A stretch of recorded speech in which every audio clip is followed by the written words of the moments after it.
بسم اللہ الرحمن الرحیم۔ صرف 5 منٹ کا مدرسہ قرآن و حدیث کی روشنی میں 348واں دن 18 ذی الحجہ۔ نمبر 1، اسلامی تاریخ۔ سلطان صلاح الدین ایوبی رحمۃ اللہ علیہ کے اوصاف۔ سلطان صلاح الدین ایوبی رحمۃ اللہ علیہ جہاں ایک طرف مصر و شام کے بادشاہ تھے تو وہیں دوسری طرف ایک سچے پکے مسلمان بھی تھے۔ علم اور اہل علم سے بڑا لگاؤ تھا۔ وہ خود بھی عالم تھے، نماز کے بڑے پابند تھے۔ بیماری کی حالت میں بھی امام کو بلا لیتے اور کھڑے ہو کر نماز ادا کرتے۔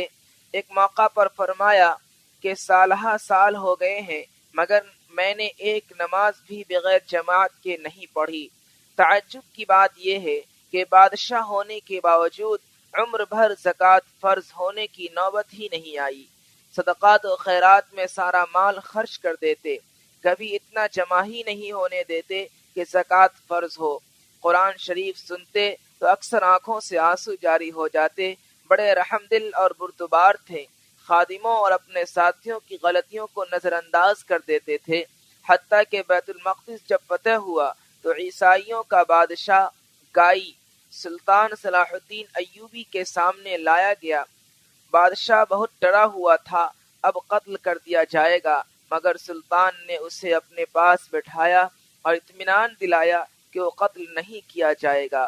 بہرحال اللہ تعالیٰ نے ان کو بہت سی خوبیوں سے نوازا تھا۔ سن 589 ہجری میں ان کا انتقال ہو گیا۔ نمبر 2، حضور صلی اللہ علیہ وسلم کا معجزہ، غیبی مدد۔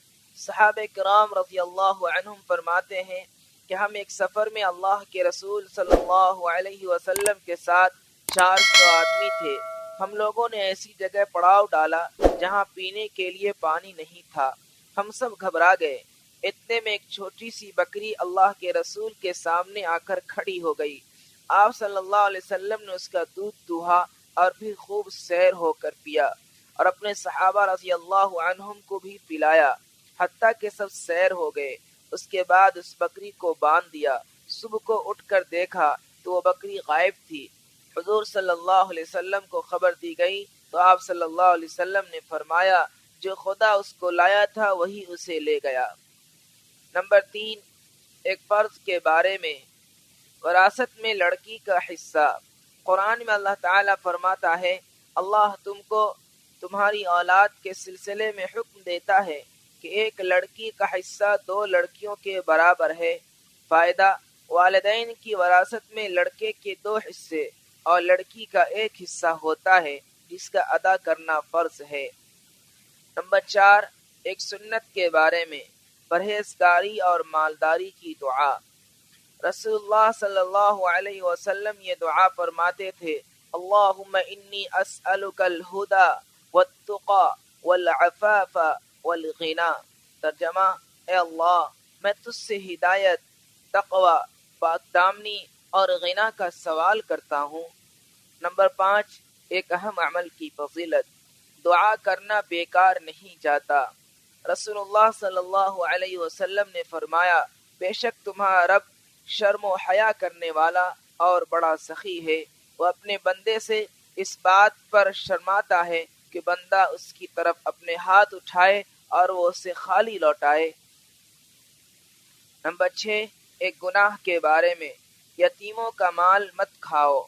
قرآن میں اللہ تعالیٰ فرماتا ہے یتیموں کے مال ان کو دیتے رہا کرو اور پاک مال کو ناپاک مال سے نہ بدلو، اور ان کا مال اپنے مال کے ساتھ ملا کر مت کھاؤ، ایسا کرنا یقیناً بہت بڑا گناہ ہے۔ نمبر 7، دنیا کے بارے میں، مال و اولاد قرب آخرت کا ذریعہ نہیں۔ قرآن میں اللہ تعالیٰ فرماتا ہے تمہارے مال اور تمہاری اولاد ایسی چیز نہیں جو تم کو درجہ میں ہمارا مقرب بنا دے، مگر ہاں جو ایمان لائے اور نیک عمل کرتا رہے تو ایسے لوگوں کو ان کے اعمال کا 2 گنا بدلہ ملے گا اور وہ جنت کے بالا خانوں میں آرام سے رہیں گے۔ نمبر 8، آخرت کے بارے میں، گنہگاروں کے ساتھ قبر کا سلوک۔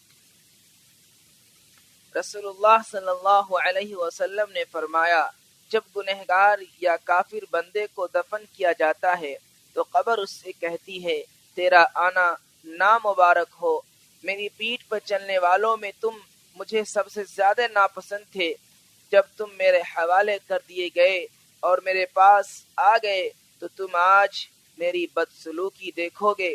پھر قبر اس کو دباتی ہے اور اس پر مسلط ہو جاتی ہے، اس کی پسلیاں ایک دوسرے میں گھس جاتی ہیں۔ نمبر 9، طب نبوی سے علاج، خربوزہ کے فوائد۔ رسول اللہ صلی اللہ علیہ وسلم نے فرمایا کھانے سے پہلے خربوزہ کا استعمال پیٹ کو بالکل صاف کر دیتا ہے اور بیماری کو جڑ سے ختم کر دیتا ہے۔ نمبر 10، نبی صلی اللہ علیہ وسلم کی نصیحت۔ حضرت انس رضی اللہ عنہ کی والدہ نے سرکار دو عالم صلی اللہ علیہ وسلم کی خدمت میں حاضر ہو کر عرض کیا مجھے کچھ وصیت فرمائیے۔ آپ صلی اللہ علیہ وسلم نے ارشاد فرمایا گناہوں کا چھوڑ دینا بہترین ہجرت ہے، فرائض کی حفاظت کرنا بہترین جہاد ہے، اور ذکر الہی بکثرت کرتی رہو، اس لیے کہ تم اللہ کے ہاں اس سے زیادہ محبوب چیز لے کر نہیں آ سکتی ہو۔